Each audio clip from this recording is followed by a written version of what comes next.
There is a manga, Japanese manga, called Sakamoto Days. And if I were to sum it up, Sakamoto Days is essentially about a assassin who acquired a lot of great skill through a lot of training and I guess you could say personal experience. And he eventually becomes one of the top assassins in the world. However, at some point, he meets a woman, he falls in love with her, and she makes him promise that he would never hurt anybody again. Now, whether she knew he was actually an assassin or if he was just hurting people, I don't know specifically. But, she's aware that he's hurting people and makes him promise to never do it again. And he promises her. And because he actually loves her, he wants to keep his promise to her. So he tries his best to.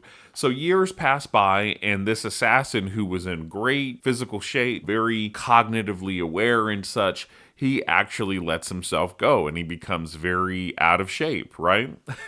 However, the organization that he used to belong to is not happy with the fact that he just quit. Like most criminal organizations like that, they don't allow you to just quit, right? It's blood in, blood out. If you want to stop doing this, you're going to have to die, So they're on his ass now, So what they do is they start to send assassins his way. And coincidentally, there are certain assassins, not all of them, but certain assassins that come into contact with him, and he actually changes their perspective as well, and he gets them to see the world in a more positive light, and they actually become his friends, and they help him in his fight against the organization who's trying to kill him. So I think that's really cool. I think even a descendant of a triad member befriends him and is helping him stay alive, essentially. So, I mean, as you can kind of hear, it's a lot of cool components in there. Now, even though Sakamoto is out of shape, he has not lost his skill. So when these assassins come to kill him, he's still with the shits. When he still is nasty with it. So obviously the next thing to talk about is what do the illustrations look like? Is the art in it really great? Bro, the art in it is phenomenal. There are certain panels in this manga. The shading is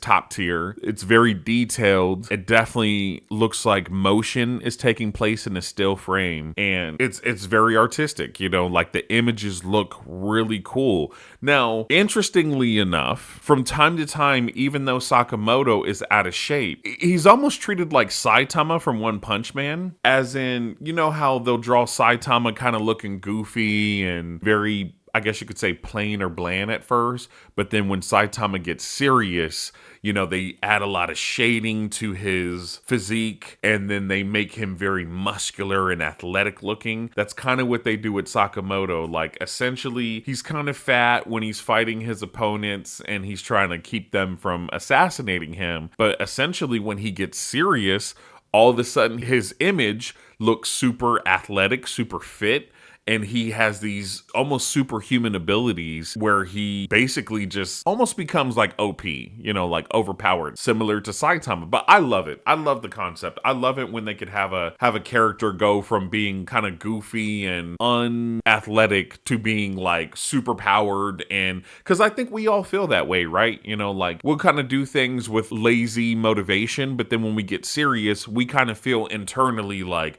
oh, I'm about to turn it on, and I feel like that's kind of how it is with Sakamoto, so I dig it. I think it's really cool. The illustrations and the art in it is amazing. There's also this character who I guess is a part of the same organization, and it's an old man, and he's wearing a suit. You could tell he's old. They put a lot of wrinkles in his face and stuff, or his body, and he's got gray hair and stuff, but he walks around with a katana.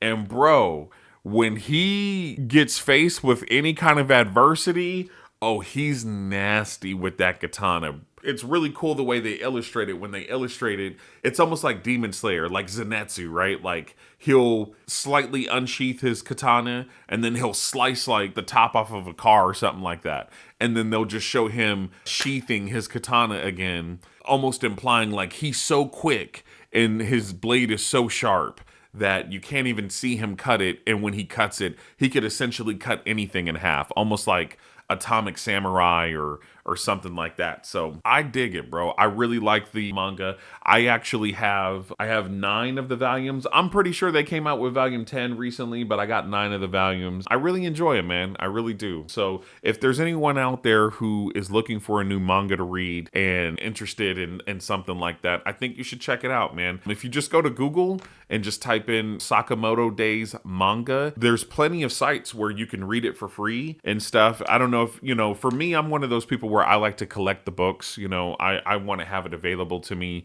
regardless if I have internet or not. I never run out of internet for the most part, but you just never know. So I'd like to collect it. Plus, I'm a very artistic person, so I like to look at the cool images and stuff like that. But, if you're not really looking to collect the manga books, then yeah, just go to Google, type in Sakamoto Days manga, and you'll be able to read the chapters online. Now, a lot of the sites you go to, they have a lot of ads that pop up. They'll stay in the way and stuff. So, be careful. Don't catch a virus or anything like that. Yeah, Sakamoto Days is a good one.